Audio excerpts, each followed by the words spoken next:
As the public finally becomes outraged over the NSA's illegal spying, members of government and the corporate media wage an information war to misdirect that anger to issues of less importance. To counteract this, a bold new citizen-led initiative to nullify the NSA is now gaining momentum around the United States. This is the GRTV Backgrounder on Global Research TV. One of the less remembered parts of the Osama bin Laden fairy tale was that the NSA had a hard time keeping track of his communications with his al-Qaeda operatives. Why? Because, as General Michael Hayden told CBS News back in early 2001, bin Laden used standard encryption and off-the-shelf American telecommunication products. In the wake of the attacks, Osama bin Laden has emerged as the prime suspect. Bin Laden has long been one of NSA's main targets, but Hayden says he's a hard man to keep track of because he has access to the latest and best communications equipment made right here in the U.S. and available to anyone who can afford it. I can't comment specifically on who's doing what, but I can say that people who would do harm to us are using encrypted products and services. But I think people have a hard time understanding why, if during the Cold War you could stay either even or a step ahead of the big bad Soviet Union with all of its might, why you can't stay a step ahead of Osama bin Laden. Several reasons. One is the Soviet Union, for its telecommunications, had to rely on those things the Soviet Union built. Osama bin Laden has at his disposal the wealth of a $3 trillion a year telecommunications industry that he can rely on. He has better technology? That's one. He has better technology available to him. I can't get into operational details about what it is we know or don't know about him. Requires more on your part, and you're behind the curve. We're behind the curve in keeping up with the global telecommunications revolution. Yes, we are. And that's the challenge we have. Sound unbelievable? That's because it is. As they go on to admit in that very same report, they were tracking bin Laden's satellite phone after all, and as James Bamford and others have described it in exhaustive detail, the NSA was monitoring al-Qaeda's communications hub in Yemen for years prior to 9/11, and purposefully withholding most of that information from the CIA bin Laden unit. But the idea that the NSA just wasn't able to track bin Laden because of his dastardly technology was a key meme for the NSA to implant in the immediate wake of 9/11. That's why the Hayden interview was replayed on CBS less than 48 hours after the attacks, and that's why, as recently declassified documents show, the NSA used 9/11 as an official talking point to justify their illegal surveillance of Americans. This meme, of course, was a lie.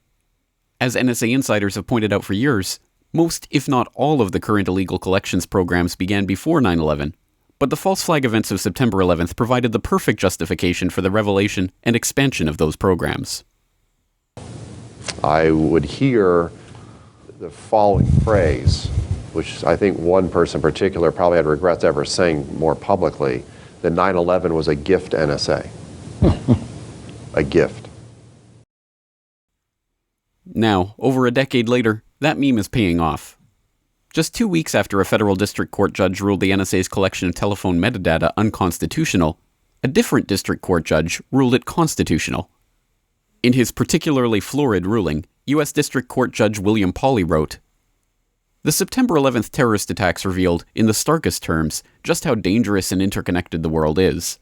While Americans depended on technology for the convenience of modernity, al-Qaeda plotted in a 7th century milieu to use that technology against us. It was a bold jujitsu, and it succeeded because conventional intelligence gathering could not detect diffuse filaments connecting al-Qaeda."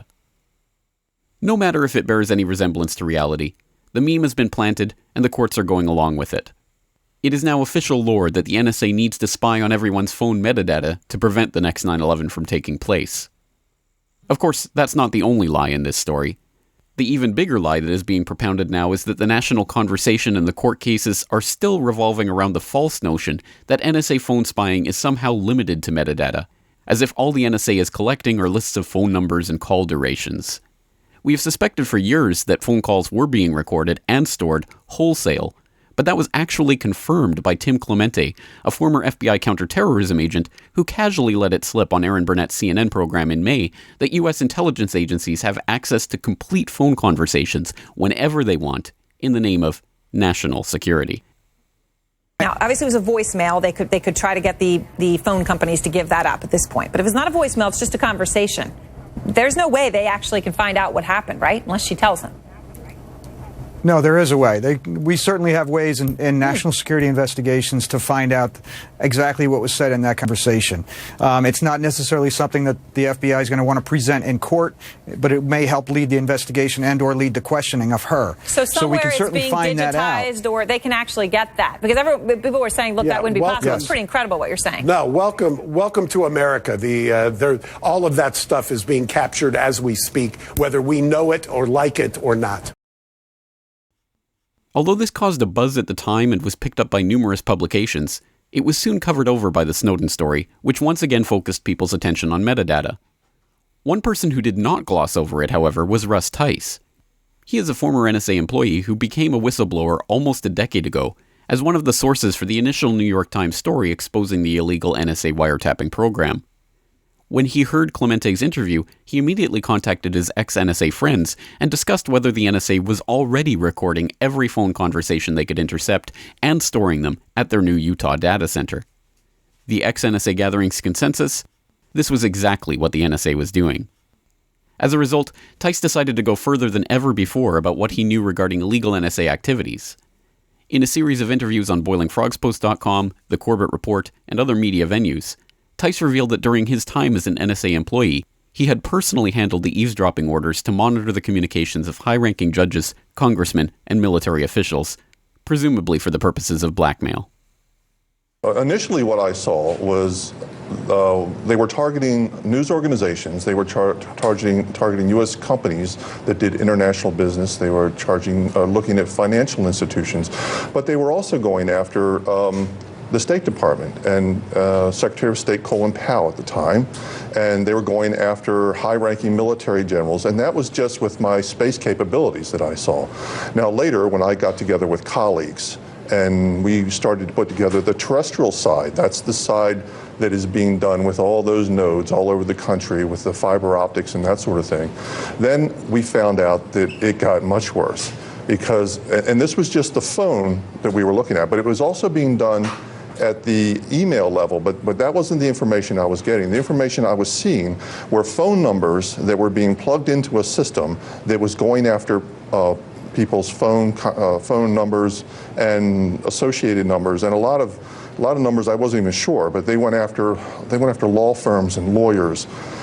They went after more generals. General Petraeus was one of the guys. It seemed like right about that 3-star level was they were going after admirals and generals.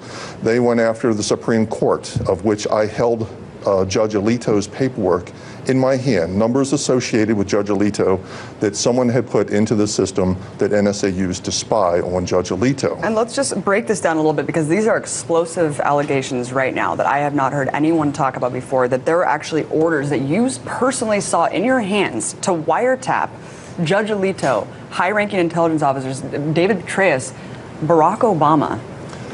Wannabe Senator Barack Obama. At that time, he wasn't even a senator. He had won his primary in Illinois, and I think maybe the catalyst, and I'm not sure, was the fact that he had just done a big speech at the Democratic convention.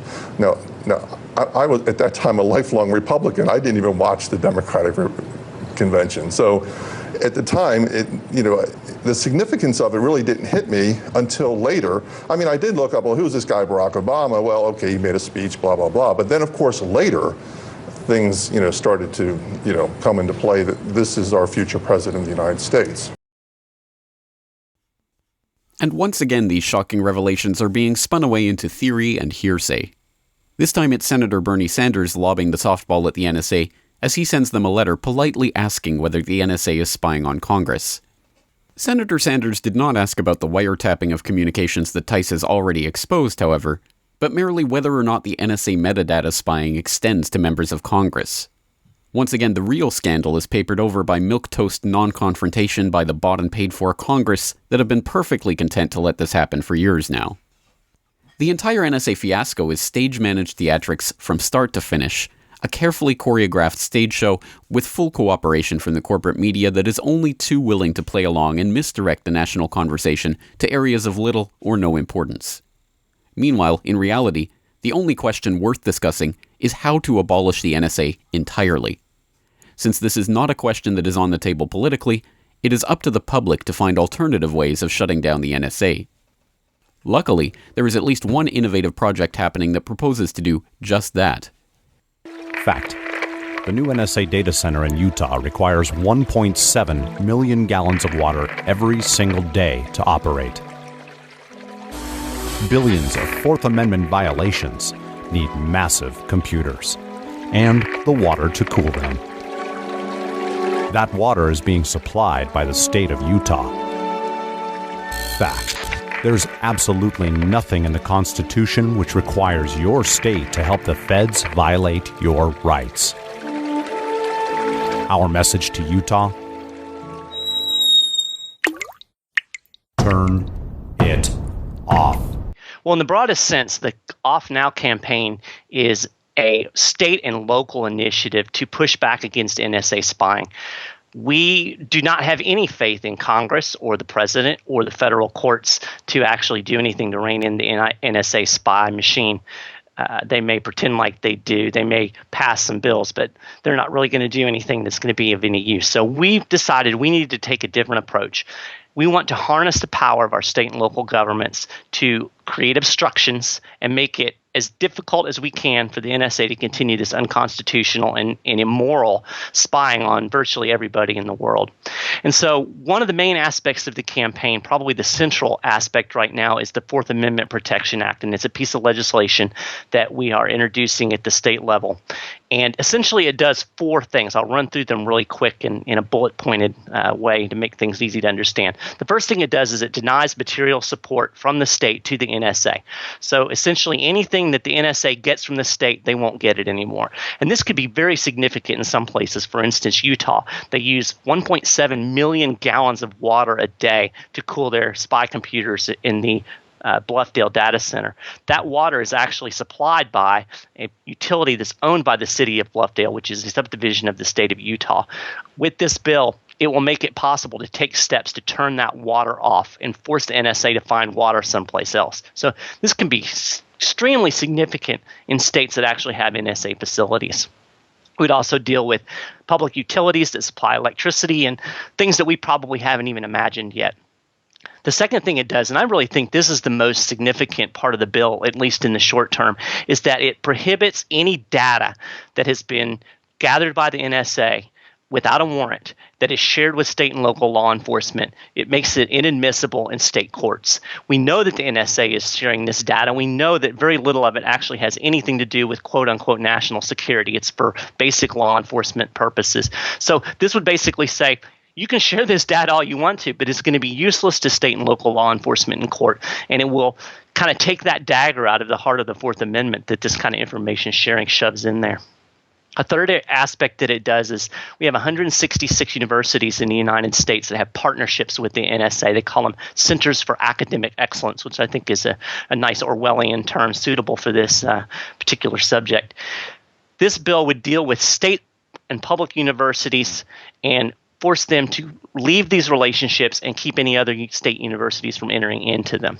And then finally, it deals with corporations that do business with the NSA. And essentially, it's a disincentive to these corporations. Basically, the bill says, Corporation XYZ, if you're going to do business with the NSA, then we're going to prohibit you from having any state or local contracts and take that business away from you. So hopefully, it will create some disincentive. So this is the basic gist of the legislation that we're working to get passed. Those who are interested in finding out how they can help to turn the taps off on the NSA, literally, are encouraged to explore the Nullify NSA hashtag on Twitter and the campaign website at offnow.org. For more on this story and other breaking news and current events, please go to globalresearch.ca. For more research and analysis by James Corbett, please go to corbettreport.com. The Center for Research on Globalization depends on your support. To purchase a book or DVD, or to make a donation, please visit globalresearch.ca today.